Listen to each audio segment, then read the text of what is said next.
নবম ও দশম শ্রেণীর শিক্ষার্থীরা তোমাদের উচ্চতর গণিতের সপ্তম অধ্যায়ের আরেকটি গুরুত্বপূর্ণ ক্লাস নিব, যেখানে আমরা পূর্বে আসলে একটি ক্লাসে এখান থেকে বেশ কিছু অঙ্ক করেছিলাম। এর বেসিক ধারণাটা আমরা পাই। চলের পরবর্তী আরেকটা ক্লাসের মাধ্যমে এটাকে আমরা সম্পূর্ণ করি, যার মাধ্যমে দেখবে তোমাদের পরীক্ষায় কিন্তু অধ্যায় থেকে ম্যাথ কমন পড়ে যাবে।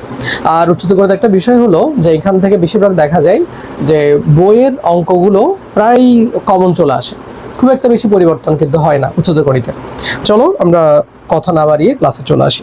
আমার আসলে বইয়ের সংকট রয়েছে, আমি অনলাইন থেকে বইটা বের করেছি। তো দেখি এখন যে অঙ্কটি করো, তোমাদেরকে আমি 13 নম্বর অঙ্কটি বলেছি যে আসবেই, ঠিক আছে। অধ্যায় থেকে যদি একটি অঙ্ক আসে সৃজনশীল, তার মধ্যে খ অথবা গ তে 13 নম্বর অঙ্কটি দিই। যে অঙ্কগুলি ইম্পর্টেন্ট তার মধ্যে যেমন এখানে রয়েছে 11 নম্বর অঙ্কটা, তোমাদেরকে আমি যদিও বা করিয়েছি অনেকবার, তো সেক্ষেত্রে তোমরা সেটা পারবে। গুণোত্তর ধারার ক্ষেত্রে তোমরা লিখে ফেলবে। আসো 12 নম্বর অঙ্কটা দিয়ে শুরু করি। 12 নম্বরের ক, এটা 7 দিয়ে থাকে, 2 দিয়ে থাকে, 3 দিয়ে থাকে, 5 দিয়ে থাকে। বলছে কি n সংখ্যক পদের যোগফল নির্ণয় করো। তো এই যোগফলটাকে আমরা একটা রাশি দিয়ে ধরে নিচ্ছি, s দিয়ে ধরে নিলাম। প্রথমে 7 কমন নিয়ে নিবে, 1 plus 1 1 plus 1 1 1 plus dot dot dot. এখানে লাস্ট যে লেখাটা লেখা আছে এটা হচ্ছে কি n সংখ্যক পদের যোগফল। তাহলে এর পরে রয়েছে কি n তম পদ, এখানেও কি থাকবে n-তম পদ রয়ে যাবে লাস্ট পদও। তো তারপরে আমরা এখানে লিখতে পারবো 1 এর জায়গায় তোমার হচ্ছে এখানে আমরা লিখতে পারবো 9 দিয়ে ভাগ 9 দিয়ে গুণ, 9 দিয়ে ভাগ 9 দিয়ে গুণ, এটাও n-তম পর্যন্ত রয়েছে। এরপর 7/9 ঠিক রেখে 9 এর জায়গায় আমি 10 - 1, 99 এর জায়গায় আমি 100 - 1, 999 এর জায়গায় আমি 1000 - 1 লিখে, এবং এটা n-তম পদ পর্যন্ত থাকবে, সেটা আমি লিখলাম। আচ্ছা, এরপর 7/9 ঠিক থাক, 10 একটা, 100 একটা, 1000 একটা প্লাস দিয়ে n-তম পদ একটা আলাদা করে ফেলো। -1 -1 -1 অনেকগুলো 1 রয়েছে, মাইনাসটা কমন নিলে 1 plus 1 plus dot dot dot plus n-তম পদ পর্যন্ত রয়েছে, এবং এটা সেকেন্ড ব্র্যাকেটের ভিতরে। এবার একটু এই ধারাটার দিকে তাকাও। প্রথম পদে আছে 10, পরের পদে 100, পরের পদে 1000। আমরা সবসময় কি বলেছিলাম, যদি পরেরটি থেকে প্রথমটি বিয়োগ করে তার পরেরটি থেকে তার আগেরটি বিয়োগ করে বিয়োগফলটা যদি সেম পাওয়া যায়, তবে সেটা হচ্ছে সমান্তর ধারা। আর পরেরটিকে আগেরটি দিয়ে ভাগ করে, বা যে কোনো সময় পরেরটিকে আগেরটি দিয়ে ভাগ করে যদি পরপরগুলোর যদি অনুপাতটা মিলে যায়, তবে সেটা হচ্ছে গুণোত্তর ধারা। এখানে দেখতেই পাচ্ছ যে 100কে 10 দিয়ে ভাগ করলে 10, 1000কে 100 দিয়ে ভাগ করলেও 10, মানে অনুপাতটা মিলে যাচ্ছে, ফলে এটা হচ্ছে কি গুণোত্তর ধারা। তো গুণোত্তর ধারার একটা সমষ্টি কতটুকু পর্যন্ত, n-তম পদ পর্যন্ত। তাহলে গুণোত্তর ধারার সমষ্টি বের করার সময় আমরা দুটি সূত্র পড়েছি। যদি r এর মান 1 এর চেয়ে বড় হয়, তখন আমরা বলেছিলাম তোমার হচ্ছে যে a × r⁻n - 1 divided by r - 1। আর যদি r এর মান 1 এর চেয়ে ছোট হয়, তাহলে a × 1 - r⁻n divided by 1 - r। এখানে দেখো আর এর মান কত, আর হচ্ছে অনুপাত এখানে 10, তাহলে আর এর মান যেহেতু 1 এর চেয়ে বড়, তাহলে আমরা এই সূত্রটা অ্যাপ্লাই করব।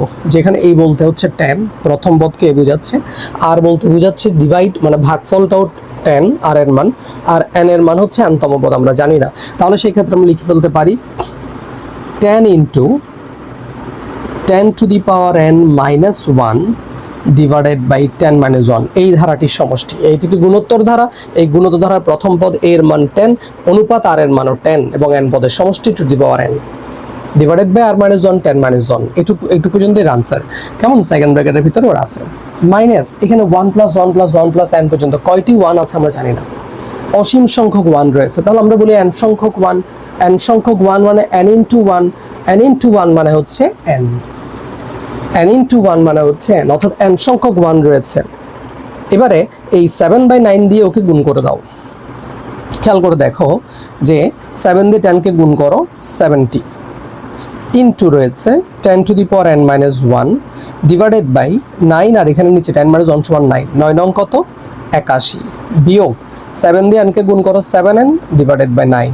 এই হচ্ছে এই ধারাটির n সংখ্যক পদ পর্যন্ত সমষ্টির উত্তর। অঙ্কটা বুঝে ছাড়বে, বুঝে দিব। 7 কমন নিয়ে নিয়েছি, এখানে 2 থাকলে 2 কমন নিয়ে নেবে, 9 থাকলে 9 কমন, 5 থাকলে 5 কমন নিয়ে নেবে, সব 1 হয়ে যাবে। এবার 1 এর জায়গায় 9 আনার জন্য 9 দিয়ে একবার গুণ, 9 দিয়ে একবার ভাগ করবে, তাহলে 999 হয়ে গেল সব। এবার 9 এর জায়গায় 10 - 1, এই জায়গায় 100 - 1, এই জায়গায় 1000 - 1 করে এভাবে করে লিখবে। তারপরে 10, 1000, 100, 1000 সব একসাথে করে ফেলবে। এগুলো নিশ্চয় আরো আছে না n সংখ্যক পদ, মাইনাস কমন নিলে 1 1 1, অনেকগুলো n সংখ্যক পদ। এখন এটি হয়ে গেল গুণোত্তর ধারা। এই জায়গাটা আমি খুব সুন্দর করে বুঝিয়েছি, আশা করি তোমরা এর আগের লাইনটাকে দেখে, আগের স্পিডটাকে একটু কমিয়ে নিয়ে পূর্বের অংশ আগে দেখে পুরো অঙ্কটি বুঝতে পারবে। এই অঙ্কটি ইম্পর্টেন্ট আসে। আরেকটা অঙ্ক ইম্পর্টেন্ট, সেটা হচ্ছে যে এখান থেকে তোমাদের লাগবে হচ্ছে 14 নম্বর অঙ্কটা। চলো একটু দেখে নিই আমরা। একটু ক নাম্বারটা করি। বলছে 0.27 পৌনঃপুনিককে কিসে প্রকাশ করো? মূলদীয় দশমিক ভগ্নাংশে প্রকাশ করো। মূলদীয় ভগ্নাংশ, মূলত ভগ্নাংশ আমরা জানি যেটা হচ্ছে একটা p/q আকারের ভগ্নাংশ, যেখানে p ও q হবে সহমৌলিক। সহমৌলিক মানে হচ্ছে যে তাদের মধ্যে 1 ভিন্ন আর কোনো সাধারণ উৎপাদক থাকবে না। উৎপাদক যদি করি শুধু 1 কমন থাকবে, আর কোনো কিছু কমন থাকবে না, এটাকে বলছে সহমৌলিক। এরকমই হতে হবে, এবং কিউকে হতে হবে গ্রেটার দেন 1। কিউ কখনো 0 হতে পারবে না, ইজ নট ইকুয়াল 0 বললে চলবে। তাহলে এরকম একটা ভগ্নাংশে আমরা পরিণত করতে চাই। তো দেখো এটাকে আমরা 0 পয়েন্ট এভাবে লিখতে পারি না, 272727 এভাবে আমরা লিখতে পারি। 0 পয়েন্ট আমরা এটাকে এভাবে লিখতে পারি, ডট ডট ডট এভাবে লিখতে পারি। দেখো একটা ধারা আকারে লিখতে চাই, 0.27 প্লাস 0 পয়েন্ট, এই যে দুটো পৌনঃপুনিক আছে না, দুই সংখ্যার উপরে দুটো 0 দিতে হবে, দেন 27 আবার, এখানে 4টা সংখ্যা হয়ে গেল। তাহলে 0 পয়েন্ট, এই 4টা 0, দেন 27 প্লাস ডট ডট ডট। তাহলে এখানে বুঝে গেল যে এটি ধারা, এর প্রথম পদ, এর প্রথম পদ এই হচ্ছে 0.27, এর সাধারণ অনুপাত, এর সাধারণ অনুপাত আর হলো পরেরটাকে আগেরটা দিয়ে ভাগ, 0027 কে 0.27 দিয়ে ভাগ, তখন আসবে এখানে 0.01, যা 1 এর চেয়ে ছোট, যা 1 এর চেয়ে ছোট। তাহলে এক্ষেত্রে আমরা এর অসীমতক সমষ্টি, কারণ এটি একটি অসীম গুণোত্তর ধারা, ভাগফল সেম গুণোত্তর ধারা এবং অসীম পর্যন্ত বিস্তৃত, তার মানে এটা হচ্ছে অসীম গুণোত্তর ধারার অসীমতক সমষ্টি। অসীমতক সমষ্টি s ইনফিনিটি a/1 - r, এ হচ্ছে কত 0.27, 1 - r হচ্ছে 0.01, 1 থেকে 0.01 বিয়োগ দিলে কি হবে 0.99, 0.99, 0.27 কে 0.9 দিয়ে ভাগ করো, এটাকে যদি ভগ্নাংশে আনো তখন 27/99 হবে। 3 দিয়ে ভাগ করলে 3 নং 9 দিয়ে ভাগ করে দিই, 9 দিয়ে ভাগ করে দিই, 3 নং 27, 9 11 99, তাহলে 3/11। দেখো এটা একটা তোমার হচ্ছে p/q আকারের ভগ্নাংশ, যেখানে p ও q সহমৌলিক এবং এটি মূলদীয় ভগ্নাংশ। তাহলে এই ভগ্নাংশটিকে, এই দশমিক ভগ্নাংশটিকে, এই আবৃত্ত দশমিক ভগ্নাংশটিকে মূলদ ভগ্নাংশ এটাকে বলা যায়, যাকে আমরা মূলদীয় ভগ্নাংশ p/q আকারে প্রকাশ করলাম। আশা করি বুঝতে পেরেছো। চলো আমরা এই 14 নম্বরের আরো একটা অঙ্ক চলো প্র্যাকটিস করি।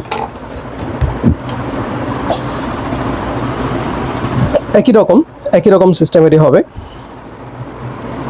14 এর যদি একটু বড় থেকে করি, 4 করি, 3.0403। তাহলে আমাদের প্রথমে একে লিখে ফেলি যে আসলে কিভাবে লেখা যাচ্ছে। দেখো 3.0403, 403 ডট ডট। তাহলে এটাকে আমরা লিখতে পারি 3 প্লাস 3 এর সাথে ওর আলাদা করে ফেলি, 3 তো দশমিকের আগে, দশমিকের পরেরটাকে তুমি ওই রকম করে লিখো, 0.0403 প্লাস 0.0টা কিন্তু আগে থেকে ছিল।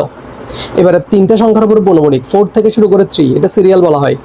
এখান থেকে 3 পর্যন্ত 3টার উপরে পৌনঃপুনিক আছে, তাহলে 3টা 0, 1 2 3, দেন 403, দেন 0.0টা আগে দিয়ে দিলাম, এই 0.0টা। এবার এখানে আমার 6টা সংখ্যা আসতে পারে, 6টা 0, 1 2 3 4 5 6, দেন 403, সিমিলার চলবে একই রকম ভাবে। তাহলে তুমি এখানে এই ধারাটির ক্ষেত্রে 0.0403, 0.0000, 403, 0.01 2 3 4 5 6, 403, এই ধারাটির এই হলো 0.0403। এর আর হবে 2 3 4, 403 কে 0.04303 দিয়ে ভাগ, তাহলে এখানে আসবে কত? 0.1234403 ডিভাইড 0.0403 0.001 0.001, যা 1 এর চেয়ে ছোট এবং এর অসংখ্যক সমষ্টি আমরা পাবো। অসংখ্যক সমষ্টির একটা শর্ত আছে, আমরা যেন -1 থেকে বড় হতে হয়, 1 থেকে ছোট হতে হয়। তাহলে s infinity a by 1 minus r, এ হচ্ছে কত? 0403, 1 মাইনাস 0.001, তাহলে এখানে আসবে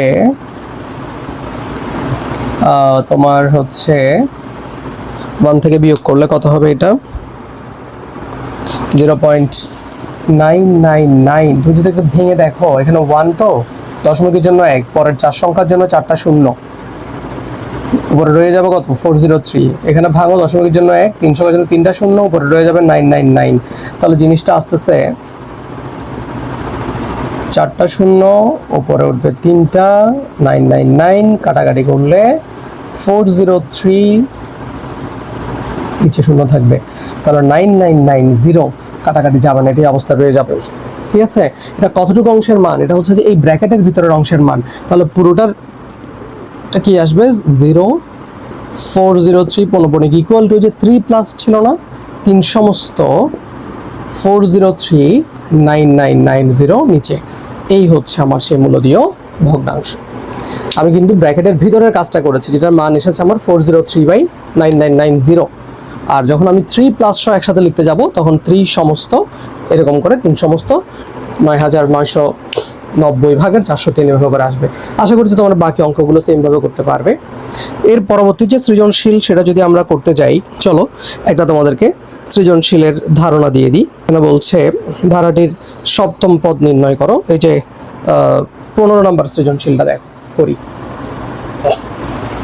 15 নম্বর সৃজনশীল যেগুলো করলাম এই পর্যন্ত আমরা এই অধ্যায় থেকে, সেগুলো যদি তোমরা করো এখানে কমন চলে আসবে।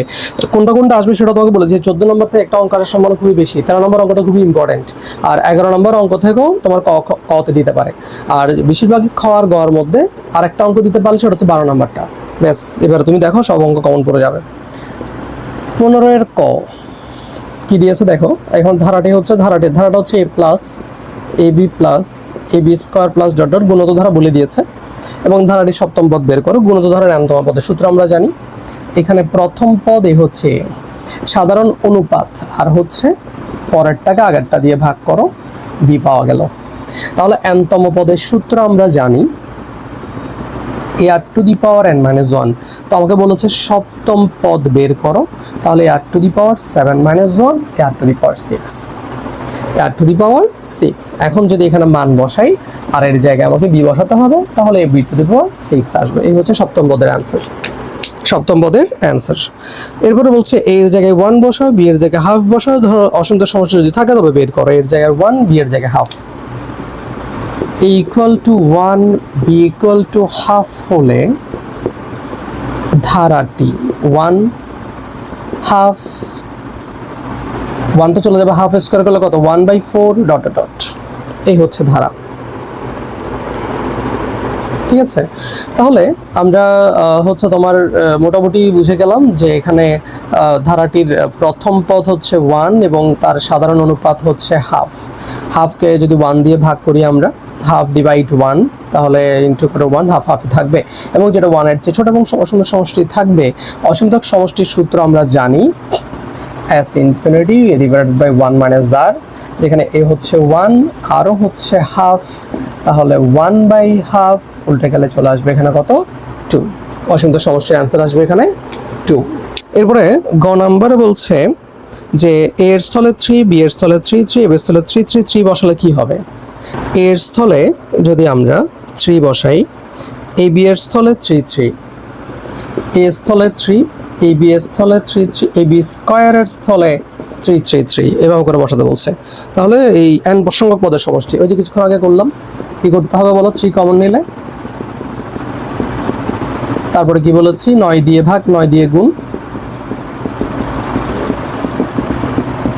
আশা করছি তোমরা এর পরের অংশটা ঠিক 12 নম্বর অঙ্কটি যেটা করিয়েছি ওটার মতন করে বুঝে করে নিতে পারবে। তাহলে আবারও বলছি তোমাদেরকে চ্যাপ্টার থেকে তোমরা কি কি করেছো এ পর্যন্ত আমি বলে রাখি তোমাদেরকে। আমি তোমাদেরকে এখান থেকে 9 নম্বরের অঙ্কগুলো প্রায় সব করিয়েছি। 10 নম্বর অঙ্কটা আসলে বেশি কিছু নাই, তোমাদেরকে আমি একটু যদি বুঝাই দিই, শুধু মান বসালে এখানে হয়ে যাবে। এই যে দেখো 10 নম্বরের ক, un is less than tan inverse 5, tan inverse 5। তো এখন দেখো un এর মান দিয়েছে আমাকে 1/n, tan inverse 5 মানে 1/10⁵। এখন দেখো আমাকে বিপরীতকরণ করতে হবে যদি n এর মান বের করতে হয়, বিপরীতকরণ বা ব্যস্তকরণ। আর মনে রাখবা যে অসমতার অঙ্কে যদি ব্যস্তকরণ করো কিংবা মাইনাস চিহ্ন দিয়ে গুণ করো, অসমতা চিহ্নের পরিবর্তন হয়ে যাবে। তাহলে আমি যদি ব্যস্তকরণ করে দিই n গ্রেটার দেন 10⁵, কি করেছি? ব্যস্তকরণ। ঠিক আছে, তাহলে খ নম্বর অঙ্কটাও সেম, খ নম্বর অঙ্কটা একই রকম করে ফেলবে। এবং গ নম্বর অঙ্কে বলছে যে ইউএন এর প্রান্তীয় মান সম্পর্কে বলো। ইউএন এর প্রান্তীয় মান, যেখানে UN equal to 1/n, n এর মান যদি অনেক বড় করো, n এর মান তুমি 10 দিলে কত আসবে? 0.1। n এর মান যদি 100 দাও 0.01, n এর মধ্যে 1000 দাও 0.001। তাহলে বড়, অনেক বড় যদি দাও, n এর মান 0.0000000 অনেক বড় হয়ে 1 হবে, তার মানে সেটা 0 এর কাছাকাছি। তাহলে n এর মান যদি অনেক বড় করো, ইউএন এর প্রান্তীয় মান সবশেষের দিকে মানটা তার 0 এর কাছাকাছি, 0 এর কাছাকাছি হবে।